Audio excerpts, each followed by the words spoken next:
Hi welcome back to English మాట్లాడు YouTube channel. ఈరోజు మనం ఈ వీడియోలో నేర్చుకోబోయే స్ట్రక్చర్ ఏంటి అంటే, నా దగ్గర డబ్బు ఉంటే బాగుండేది, నా దగ్గర బంగారం ఉంటే బాగుండేది, నాకు ఆస్తి ఉంటే బాగుండేది, నాకు బైక్ ఉంటే బాగుండేది, నాకు మంచి ఆరోగ్యం ఉంటే బాగుండేది. ఇలాంటి సెంటెన్సెస్ అన్నిటినీ కూడా ఏ స్ట్రక్చర్ యూజ్ చేసి చెప్తామో చూద్దాం. స్ట్రక్చర్ ఏంటి అనంటే I wish I had plus noun. I wish I had అంటే ఇలా ఉంటే బాగుండేది అని.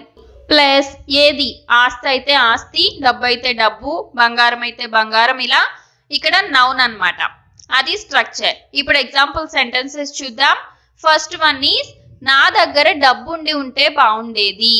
దీన్ని మనం ఇంగ్లీష్లో I wish I had money ఇలా అంటాం. నా దగ్గర కార్ ఉంటే బాగుండేది. I wish I had a car. నా దగ్గర విల్లా ఉంటే బాగుండేది. I wish I had a villa. నాకు అంతా ఉంటే బాగుండేది అంటే సర్వం, everything. I wish I had everything.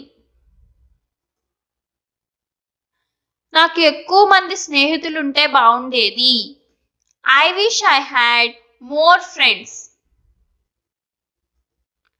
నాకు పవర్ ఉంటే బాగుండేది. I wish I had power. నాకు ప్రజాదరణ ఉంటే బాగుండేది. I wish I had popularity. నాకు బుర్ర ఉంటే బాగుండేది. I wish I had brain. నాకు బంగారం ఉంటే బాగుండేది. I wish I had gold. నాకు చాలా ఖాళీ సమయం ఉంటే బాగుండేది. I wish I had more free time. Question of the day.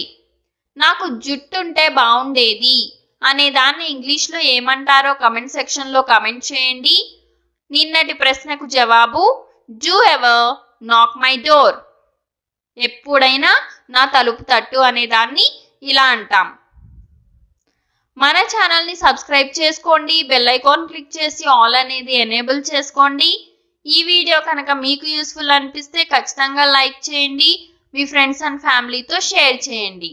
Thanks for watching. Next క్లాస్లో మళ్ళీ మీట్ అవుదాం.